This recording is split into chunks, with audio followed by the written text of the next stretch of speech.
Olá, queridos! Pastor José Celestino para o volume 2, o bloco B da aula de Epístolas Gerais. Falamos no primeiro bloco sobre o escritor anônimo aos Hebreus, ou sobre a carta aos Hebreus, mas agora falaremos sobre Tiago.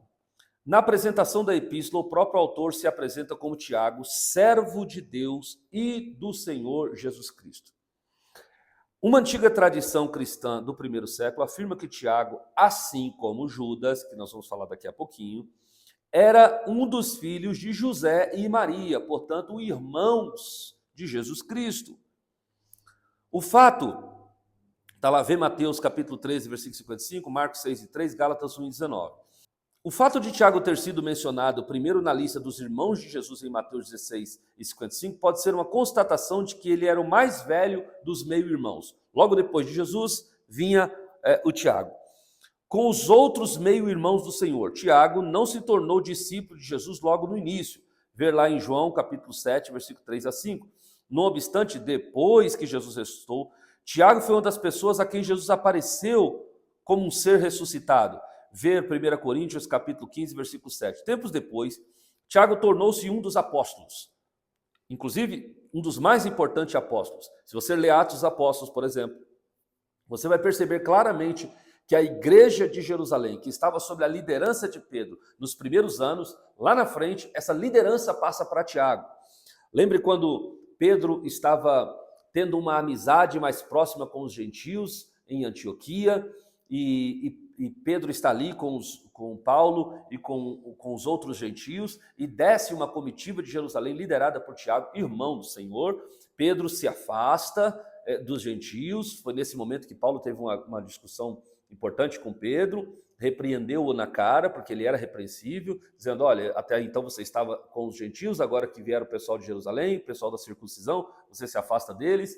Então Paulo expôs a hipocrisia ministerial de Pedro. Enfim, nesse momento, Pedro está subordinado já, claramente, porque ele não teria por que temer, Tiago, irmão do Senhor, se ele ainda estivesse na liderança da igreja de Jerusalém, mas quando Tiago desce como irmão do Senhor, Tiago já está na liderança da igreja de Jerusalém. Logo, esse Tiago, autor dessa epístola, é um dos principais apóstolos, sim, não dos 12 apóstolos nomeados por Cristo, porque aquele Tiago, nomeado por Cristo como apóstolo, ele era irmão de João e foi o primeiro a morrer de todos os apóstolos. Ele teve a sua cabeça cortada pela religião e pelo império, com a aquiescência do império.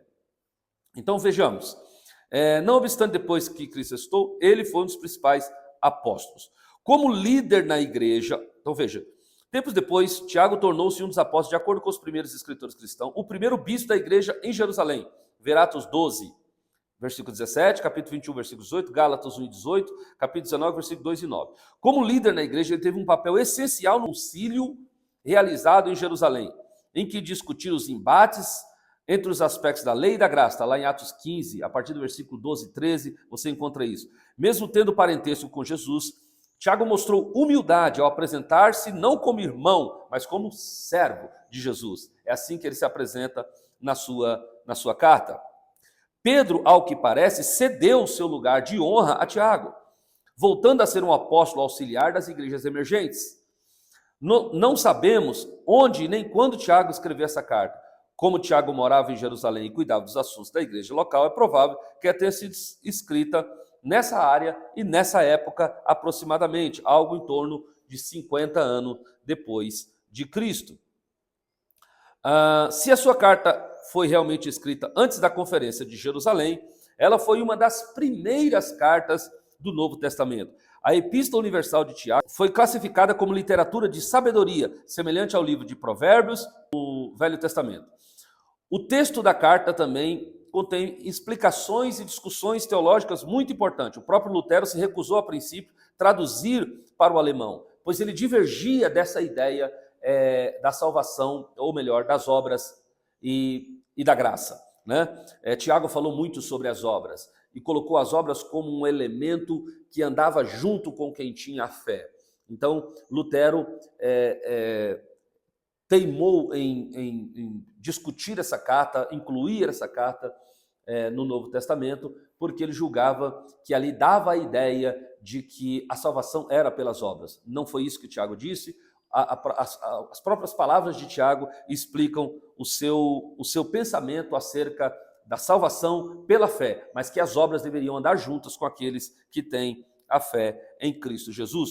O texto da carta contém muitas explicações acerca disso. A temática é uma discussão teológica importante, que vale a pena você estudá-la. De acordo com Tiago, as obras na concepção teológica é a evidência mais cabal de um encontro genuíno com a fé em Deus. Lutero foi convencido pelo Espírito de que havia uma razão de ser nas palavras de Tiago. Em suma, Tiago declara que as obras é a materialidade da fé.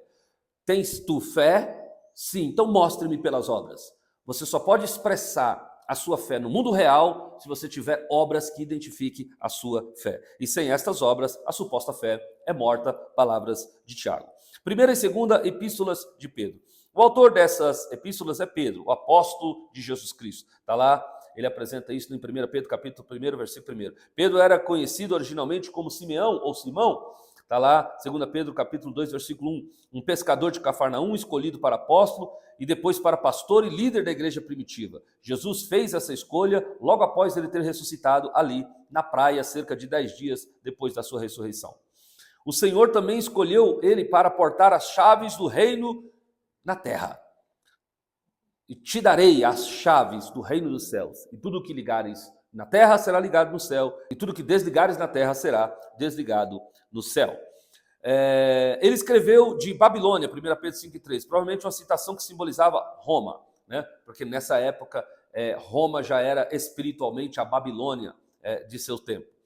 Pedro escreveu para os membros da igreja que viviam em 5 províncias romanas da Ásia Menor. Ele considerava essas ovelhas como eleitos de Deus, essa forma que ele se dirige a ele, está lá em 1 Pedro capítulo 1, versículo 2. Pedro escreveu para fortalecer e encorajar os santos na sua prova de fé. Na segunda epístola, ela foi dirigida às mesmas igrejas da primeira epístola. Ela foi escrita quando Pedro percebeu que logo morreria e visava proteção contra a apostasia. E é também na sua segunda epístola que Pedro coloca Paulo como um escritor a ser lido, uma voz a ser ouvida pela igreja primitiva, mostrando então que não houve resquício nenhum entre Pedro e Paulo depois da discussão na igreja de Antioquia. Primeira, segunda e terceira epístola de João, escrita por João, irmão de Tiago, apóstolo do Senhor, cerca do ano 90 depois de Cristo. Embora essa carta seja anônima, há um consenso entre os pais da igreja, até eruditos importantes do segundo século, que coloca essa autoria nas mãos de João, fazendo de João o segundo maior autor do Novo Testamento, perdendo apenas para Paulo, que escreveu 13 cartas conhecidas, e ele escreveu 5 cartas, ou 5 volumes, né? O Evangelho de João, o livro de Apocalipse e as 3 cartas, primeira, segunda e terceira epístolas de João. O tom da epístola é amigável e paterno, refletindo a autoridade que a idade e o apostolado lhe traziam. O estilo é informal e pessoal, revelando o relacionamento íntimo do apóstolo de Deus com o povo de Deus naquela época. Nessas cartas, João afirma que Deus é a luz e a comunhão com ele faz com que as pessoas caminhem em verdadeira comunhão com outros irmãos. Se andarmos na luz, como ele na luz está, temos comunhão uns com os outros. E o sangue de Jesus Cristo, o seu Filho, nos purifica de todo pecado. Já a segunda epístola, escrita por volta também do ano 90, João dirige a igreja como a senhora eleita e seus filhos, indicando que a receptora era uma mulher cristã, cujos filhos perseveravam na fé.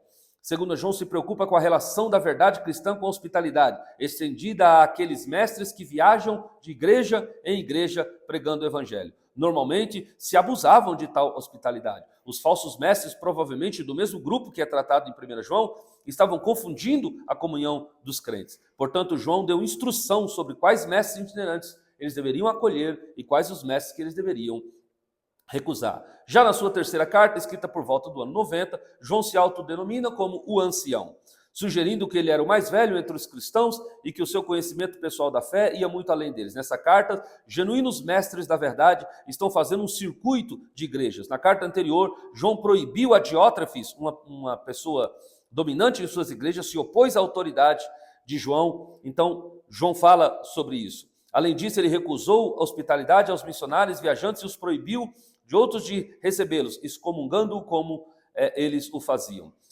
A Epístola de Judas, por fim. O autor dessa carta identifica a si mesmo como Judas, servo de Jesus Cristo e irmão de Tiago. Por tradição, entende-se que esse autor é Judas, meio-irmão de Jesus. Então, esse Judas, logicamente, não tem nada a ver com o Judas Iscariotes, aquele que suicidou-se logo após a morte de Cristo na cruz do Calvário.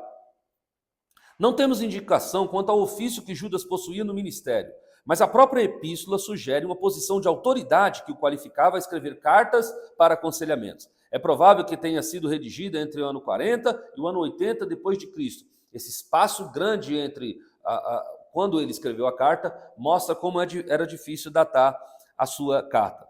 Ela foi escrita para os cristãos fiéis, aos chamados santificados pelo Deus Pai. Judas identifica os leitores a batalhar pela fé contra os mestres impiedosos que haviam sido introduzidos na igreja com ensinamentos falsos e negavam o Senhor Jesus Cristo, lá em Judas capítulo 1, versículo 3.